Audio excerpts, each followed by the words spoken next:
In the last lecture we saw the general classifications of all the conditions, and the first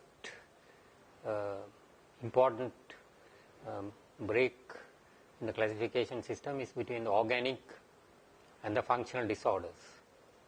And today we will see the acute organic reactions, which are very important in psychiatry because of the differential diagnosis.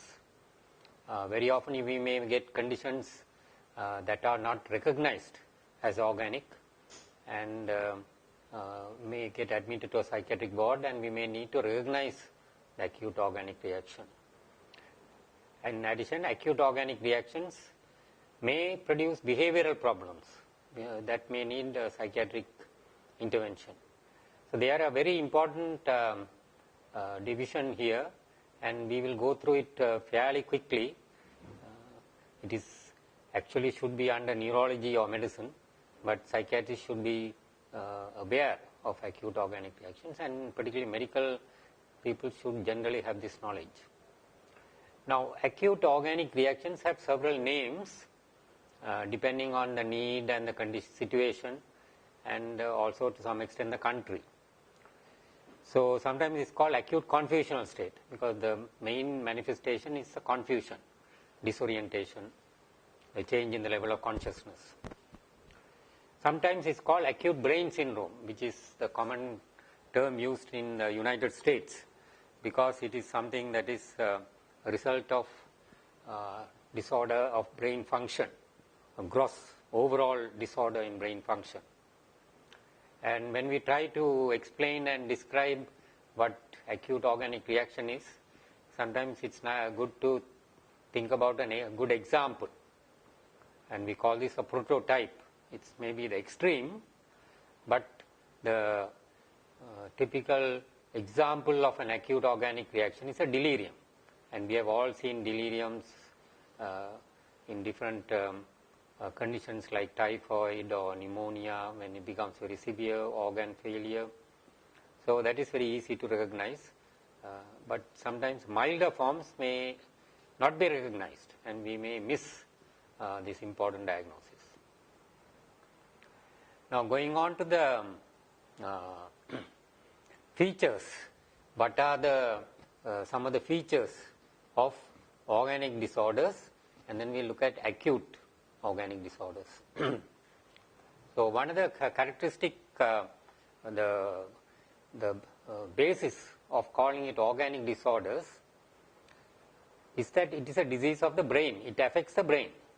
Now we are not that concerned about other conditions because in psychiatry we are dealing with behavioral problems, and it is only when the condition affects the brain does it come into the differential diagnosis and into the purview or into the field of psychiatry. So here we are looking at disease of the brain, some pathological condition that affects brain function, and these can be primary disease of the brain, primarily affecting the brain, infarction happening in the brain or infection of the brain tissue, trauma to the brain, something that affects the brain directly, or it can be a systemic condition that secondarily affects the brain. So like any organ failure, when it becomes end state or when it becomes severe, the effects reach the brain, like it affects all other organs too. And if you look at how this happens, how the brain function being affected, it is through biochemical means, changes in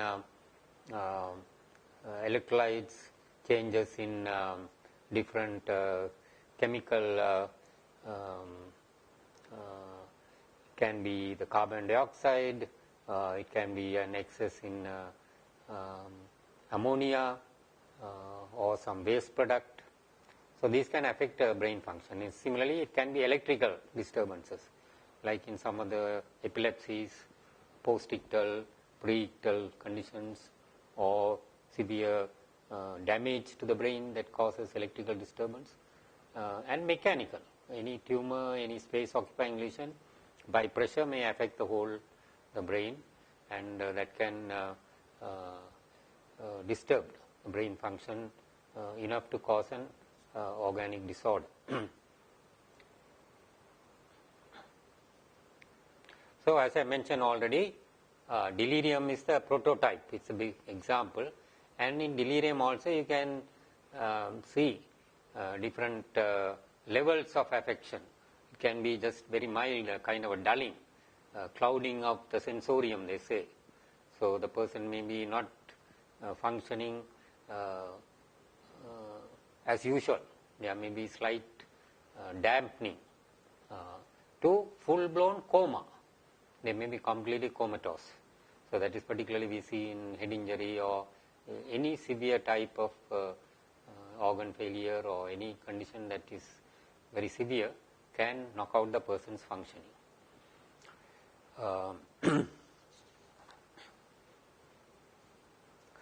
Now, we will find that we are calling this the acute conditions are very transient. They are usually short-lived.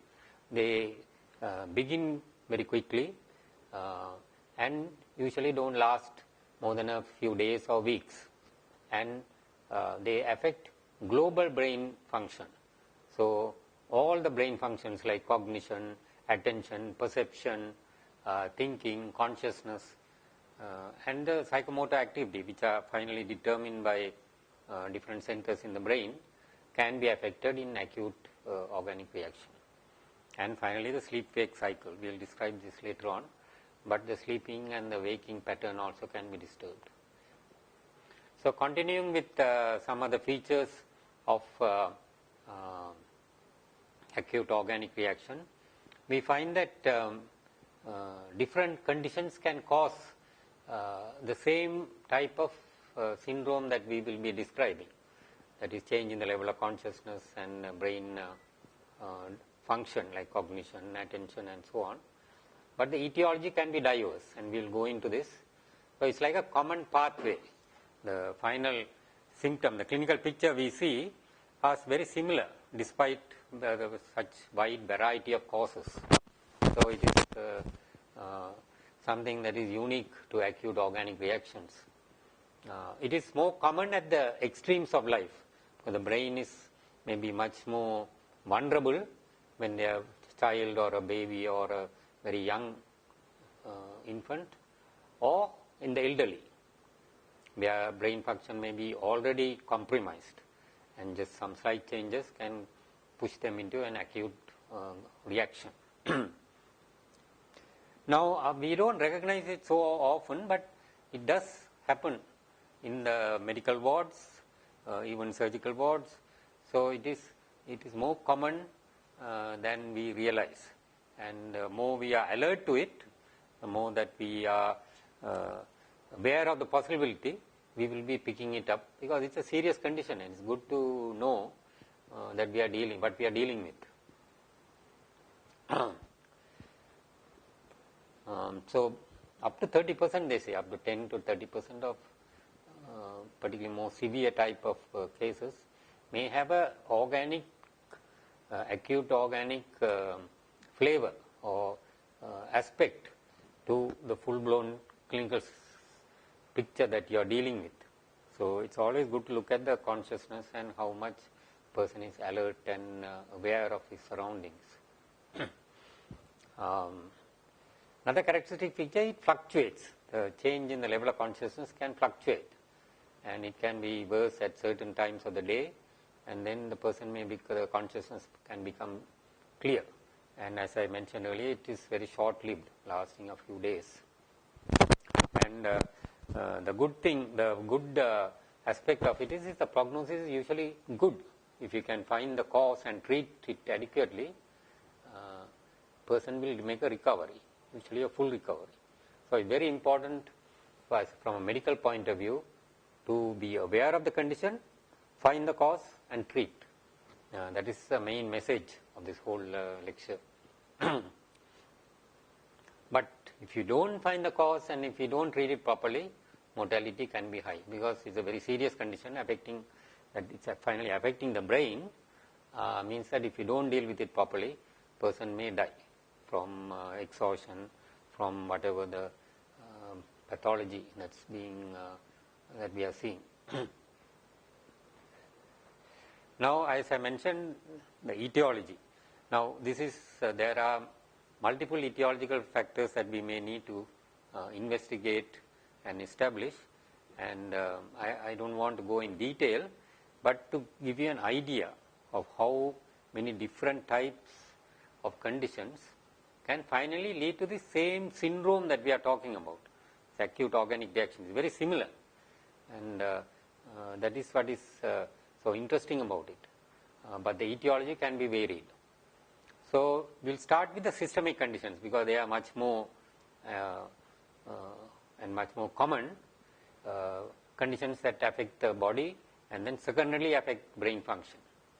So the ones that are more common seen clinically that are common cause of acute organic reaction are due to drugs, and that can be due to excessive drugs, drug intoxications, almost any drug after a certain level when it becomes toxic, it can cause an acute organic reaction. But the common ones that you should be aware of, and you may be asked in medicine or neurology or in any of your exams, the anticholinergics are notorious, particularly atropine or drugs of that nature. They cause confusional state. Atropine psychosis you can get. Psychotropics, anticonvulsants in very high doses, particularly when they go above the therapeutic level, anti-Parkinsonian drugs, and all these other drugs, even drugs like common aspirin. Then the other group is the drugs withdrawal. So not only drug intoxication, but if a person becomes dependent on a particular substance, particularly seen as depressants, and they suddenly stop or they don't take their usual amount, they can have a withdrawal symptom which can manifest like an acute organic reaction. And of course, the common example that everyone should know is the alcohol withdrawal, which leads to delirium tremens when it's very severe. Mild forms of alcohol withdrawal, you may not get the full-blown organic reaction. You may just get some tremors and a little bit anxiety. But if they have a full-blown withdrawal symptom, you may get an acute organic, the delirium. Same with benzodiazepines. So don't underestimate the benzodiazepines. We take it for granted and we just take it for ordinary insomnia and so on. But if a person becomes dependent and then suddenly doesn't take the usual dose, he can have a full-blown organic reaction, just like alcohol withdrawal.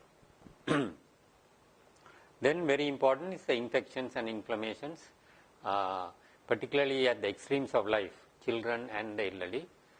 Any chest infection, particularly the streptococcus infection, conditions like various pneumonias, urinary tract infection, particularly in the elderly, can be even silent. They may not have any symptoms, but they may have a confusional state. And when you examine the urine, you may find that it's abnormal. Various systemic infections like typhoid, cerebral malaria is very important, particularly the falciparum type, septicemia, common in Jaffna in those days. We didn't have enough treatment facilities, lack of antibiotics. Rheumatic chorea can sometimes manifest as an acute organic reaction when it affects brain. Influenza, very high fevers, and streptococcal infection, as I mentioned. Then diseases that, inflammations that affect the brain directly. So all the different encephalitis, virus encephalitis, the meningitis also can produce an acute confusional state, and conditions like neurosyphilis, HIV, now perhaps more important than neurosyphilis. During the phase where the virus actually goes into the brain, you may get an acute organic reaction. Much more common is the chronic, towards the end state, you get a kind of HIV dementia complex. So it's a more chronic picture, but even during the acute phase, you can get HIV. Hypoxia from whatever cause, it can be cardiac, it can be respiratory, anything that reduces oxygenation to the brain can manifest as an acute organic reaction. Even after anesthesia and any severe bleeding, recognized or unrecognized, where not enough oxygen is reaching the brain, can produce, so sometimes there can be silent gastrointestinal bleeding where the presentation may be confusional state. The real symptoms from the bleeding may not be evident, and it's only when you investigate you find that there's some bleeding going on. Silent coronary infarction in the elderly. Then metabolic causes. These are again a very common cause of problems that affect the brain, and I'm sure you all are all familiar with severe stages of organ failure, uremia, hepatic encephalopathy, various electrolyte imbalances, hypoglycemia, very important. Even people who are on drugs for diabetes, if they take a little excess or they don't eat enough after taking the anti-diabetic medication, they can get a hypoglycemic attack, which can manifest like an acute organic reaction. And also conditions like insulinoma and so on that secrete substances that can produce, and then ketoacidosis and alkalosis and so on. Endocrinal disorders, again another very important category, both hyper and hyperthyroid. So hypothyroidism, we have heard of myxedema madness, and hyperthyroid crisis, both can cause acute organic reaction. And all the other endocrinal conditions can produce an acute organic, like the adrenal, pituitary, Addisonian, and of course diabetes, we all know. Continuing with the etiology, it's quite a big list, but just to give you an idea what a variety that we are dealing with. So nutritional, these are not so well recognized now, although a generation ago this took a lot of importance, but I think we should be again aware of these conditions. They can produce acute organic, particularly conditions like Wernicke's encephalopathy. If you are dealing with alcohol patient, or even in hyperemesis gravidarum in pregnancy, from whatever causes, if there's a B1 deficiency, you can get, and all the other vitamins, particularly the B vitamins, can produce. Then there are rare causes. Again, they may not be so rare now. Sri Lanka, we are seeing all this metal poisoning due to various chemicals that we are using in agriculture. So we may see SLE, another cause, porphyria. Then we come to the other category that we were discussing earlier, diseases primarily affecting the brain. We already mentioned some infections, but conditions that affect the brain primarily, directly. So one is of course different types of injuries. So the extradural hematomas, subdural hematomas, all these can present with an acute organic reaction. Very important to be aware of the symptoms, because the history of head injury may not be forthcoming. Then various conditions that affect the vascular system in the brain. So cerebrovascular accidents, thrombosis, hemorrhage, even hypertensive encephalopathy. If the blood pressure goes very high, you can get an acute organic reaction. So it's very important to be aware of this. Then epilepsy, as we said, electrical disturbances in the brain, particularly in relation to various epileptic phenomena. So the pre-ictal, post-ictal, well known, post-ictal after epileptic seizure for varying periods, from few minutes to half an hour, 1 or 2 hours, person may be in a confusional state. It's very important to know this, because you should protect the person during that period. You can also get various petit mal status, or a condition called complex partial seizures, where the seizure may be in certain areas of the brain like the temporal lobe. They may not manifest with any motor, typical grand mal type of seizure, but they will be confused. They may not be oriented, or they may act in a way where they are not aware of their environment. Space occupying lesions, maybe not at the beginning, but as they become bigger and their pressure, mechanical pressures on the more vital parts of the brain, the midbrain and the medulla oblongata, you might start getting changes in the level of consciousness. Right, next we will go to the clinical features, very important. And as I was mentioning, although we looked at so many different variety, the final common pathway is very similar. So it is very easy to remember this and recognize it. And the fundamental characteristic of acute organic reaction is impairment of consciousness. So this is a kind of condition that affects the whole brain. We are talking about gross brain function and the consciousness being affected. So how do we detect impairment of consciousness? It can be dulling, so clouding of sensorium, to coma. So if you remember the Glasgow coma scale and so on, it's very important to be able to see at which level they are from the early stages to the coma stage. Then very characteristic is the fluctuation in the level of consciousness with very clear lucid intervals. You get this in particular in head injury, but in other acute organic reactions also, we may find that there are periods where the patients absolutely, the brain function is almost normal. They talk very clearly, they are aware of their surroundings, and there are periods they are completely confused. And this is particularly more so when towards evening or when the lights are dimming during times of twilight, they say, a person's confusion may become much more marked. And diurnal variation. So this is part of the same picture, but you may get worsening in the evening or in the night, and person may be okay in the morning. And of course the characteristic sign that you all should elicit to establish impairment in consciousness is disorientation. We may see states that are before that, mild dulling and so on, but invariably orientation will be affected at some stage.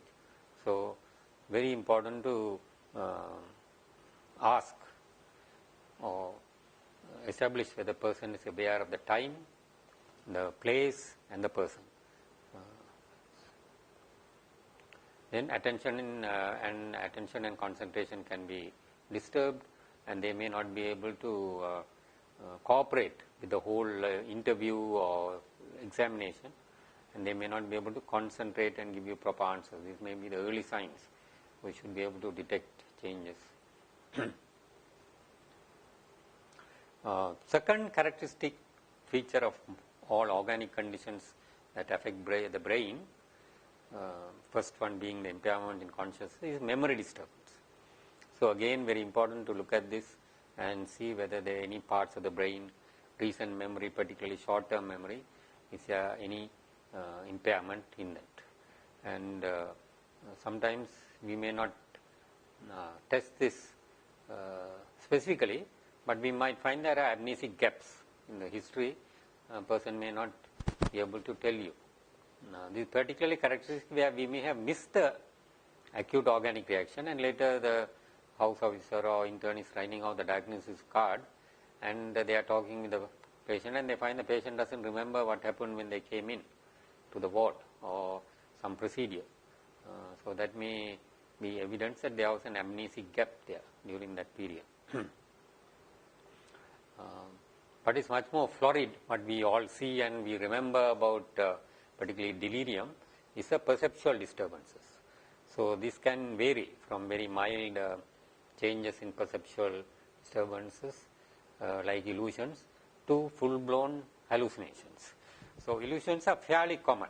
Normal objects, normal perception can be impaired slightly. So they may mistake. Sometimes even normal people they know very well, they may see them in a very grotesque, changed way. They may become anxious, frightened, and they misinterpret what they see. Hallucinations, particularly visual hallucinations, are supposed to be very characteristic in acute organic reaction, and they have different terms. Lilliputian, when you see very small type of hallucinations, animal hallucinations, sometimes they are very vivid, the visual hallucinations, but you can get in other modalities also, auditory, tactile. Now tactile is another very common condition in organic reactions, particularly acute organic reaction, sometimes called haptic. You might see particularly elderly sitting in the bed, seeing some insects and actually plucking away on their bed sheet or on their hand, because they are seeing some insects. They can see the insects crawling on their body or they can feel the insects. They can feel the movement in their hand or in their face. Other features that may not be so obvious in the milder form, but very severe forms, you may get disorders in thinking. Persons may be completely incoherent or muddled, may not make any sense, or there may be no relationship between what they are saying. So these are all very characteristic, particularly in the later stages of acute organic reaction. Sometimes they may find it difficult to change topics. They may keep to one set pattern of thinking, what is sometimes called perseveration. Or you might find when you are talking to them, they don't quite understand what you are saying or what is happening around them. There is what you call an impairment in grasp. So these are subtle changes which may be difficult to pick up, particularly if you do not know the person, if you are not familiar with the person. Immediate relations may be able to tell you that he is not the same, he is not able to understand what is going on. And the person fatigues easily, they get tired, so long interview, long examination, sometimes they react, they get angry, upset, sometimes it's called catastrophic reaction. They may get up and walk away, or they may shout, or they may poor reality testing, incomprehension, and so on. The other important abnormality that we may detect, or maybe the reason why they are actually brought to medical attention, is various types of delusional changes. Now this is unlike in the kind of delusions you will get in functional disorders like schizophrenia. The delusions are very fleeting, changeable, multiple. So they are not held with any conviction, they just seem to come and go. So that is a quality in acute organic reactions. Another very interesting type of delusional thinking is occupational delirium. They believe that they are back in their occupational space. A teacher may be behaving and thinking as if they are back in the classroom, taking attendance, calling the students, or doctor may think that he is back in the ward, treating the patient, and so on. So that's a peculiar type of condition called occupational presentation, called occupational delirium. There is wide range change in the emotions. So there is no one particular emotion that is characteristic of acute organic reaction. It can vary from complete apathy, withdrawal, patient is not bothered, interested in the environment, particularly in kidney uremia, kidney failure, to anxiety, fear, panic. They may misinterpret what's going on, like in a ward they may see a nurse coming with the injection and they may think down there somebody is trying to kill them. So they misinterpret normal phenomena and have a kind of severe emotional reaction, terror. They may be depressed, crying. Emotions may vary from laughter, giggling to crying, and so the emotions are labile. And as I mentioned, psychomotor activity, because the brain controls finally the motor activity, it can be affected from hypo. So the patient may become less active, bedridden, not moving their limbs, almost slipping into coma, to hyperactivity. They may become very restless, jump out of bed, run around, aggressive, violent. So the motor activity can vary. and it may be mixed, it can change from time to time. So, there is no clear cut pattern there. There is diurnal variation again. Person may be restless in the night and sleepy in the daytime. So, that is the sleep-wake cycle, and it is usually reversed. So, the patient is wide awake in the night and sleeping in the daytime.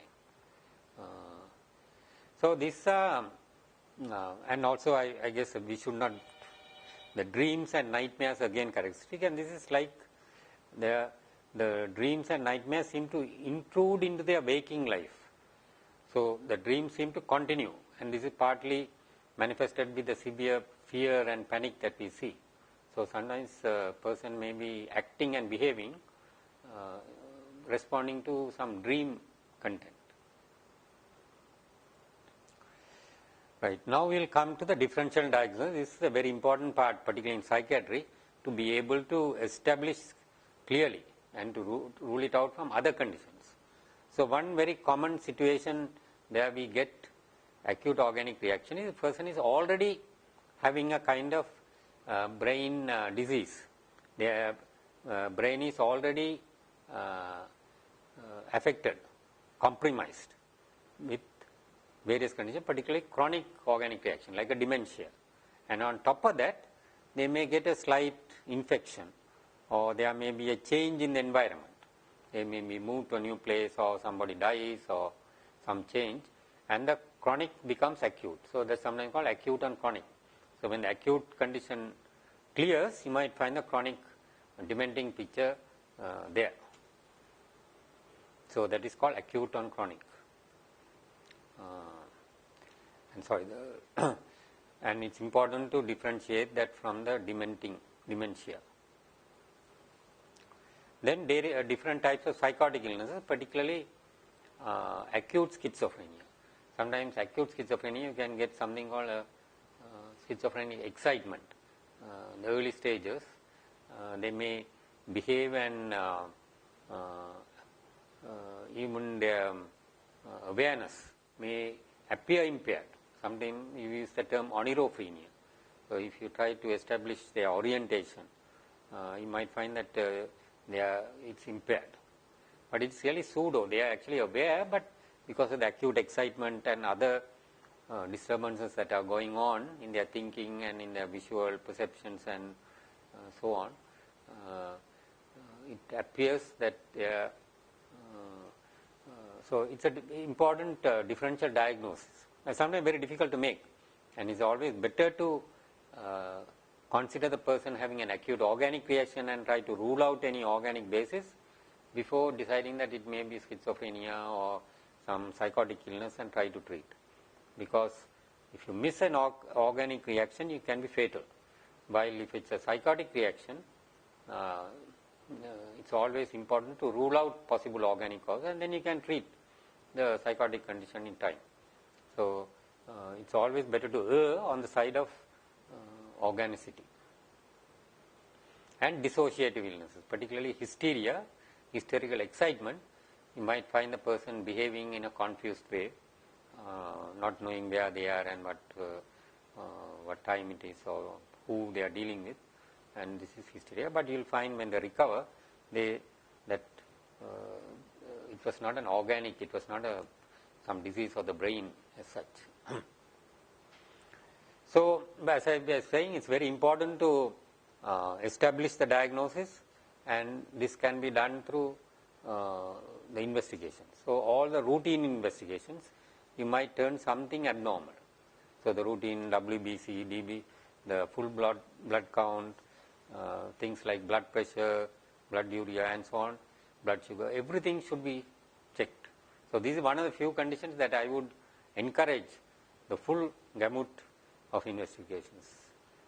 Unlike some mild conditions, you may not need to do so much investigation, but here no stone should be left unturned in the search for the cause. And even things like ECG and X-ray may be important to rule out any condition, cardiac or respiratory and so on. Then, as we said, finally the final common pathway is going to affect the brain. So, we need to do investigations that will tell us something about brain function. So, we can look at various levels, the endocrinal levels, and then the LP skull X-ray, and particularly today now it's available, all the different imagings which are non-invasive and easy to carry out can be done to rule out any organic pathology. Now the management, first, as we said already, the fundamental aim of management is to find the etiology and treat it. If you don't treat properly, it can be fatal, and if you do, prognosis is good. So it's very important to treat the etiology. Then there are some general measures that you can take which will improve their overall health and well-being, maintain nutrition and hydration, give enough electrolytes, general health measures. So these are routine. Any patient should, but particularly if they are having an acute organic reaction, it's very important to look after the basic functions.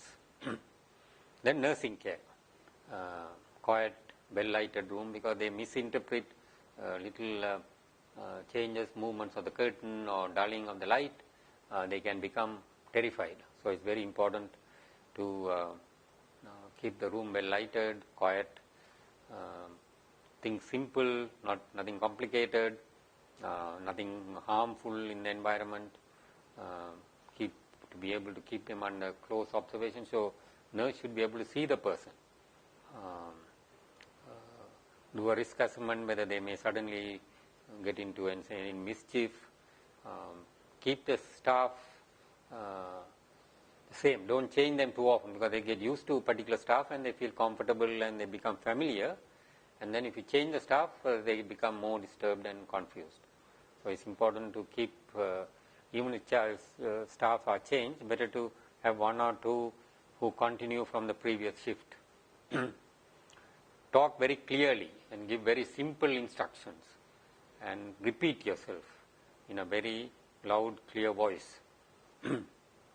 Always be supportive. Person may be behaving in a very disturbed way, but be supportive. You have to be tolerant and understanding. There is a room to give vitamin B complex without diagnosing any vitamin deficiency, because they can be helpful, and in case there is some deficiency, they will be additionally beneficial. So in some centers they do routinely give parental B vitamins, and some people even use wide spectrum antibiotics without detecting the infection early on, because the condition is quite serious. So it may be better to err on the side of giving an antibiotic. And there are some general principles that you have to follow, so don't try to sedate or knock out the patient with multiple drugs. Try to keep one drug so we know exactly what's happening in case you need to. Better not to use unnecessarily any drugs that affect brain function, but if you do, use one. Look at the side effects. Side effects may be causing more problems, the iatrogenic, particularly anticholinergic side effects, or over sedation or hypotension. And you have to tailor the dose depending on the person's level, the age, body type, nutrition, their reactive pattern and level of disturbance. And keep monitoring the person very regularly and titrate the dose. So don't give a fixed dose for 1 week or 2 weeks. They need to be reviewed very frequently to get the right and adjust it according to the situation. If the patient becoming more agitated, you may need to increase a bit, and then as they get control, you may have to reduce and even stop as soon as possible. So there are some drugs that are used in these conditions, as I mentioned earlier, because of the behavioral problem. The typical antipsychotics, quite well known, is haloperidol, has been used for decades, and if it's used in low dosage, can be very helpful. The newer atypical antipsychotics like risperidone and olanzapine, which can be used as an injection, also can be used. Low dose again. Always be aware of the QTC interval problem, QTC slowing.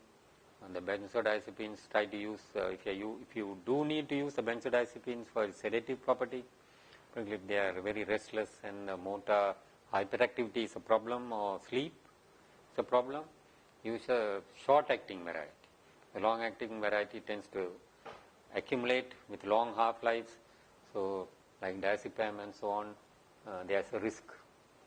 Better use a short acting one like lorazepam. And as a reference, there is no book much, I would say, better than Leishman's Organic Psychiatry. Now it's gone into the 4th edition, but there are quite a lot of books that give a good picture about acute organic reactions. Thank you.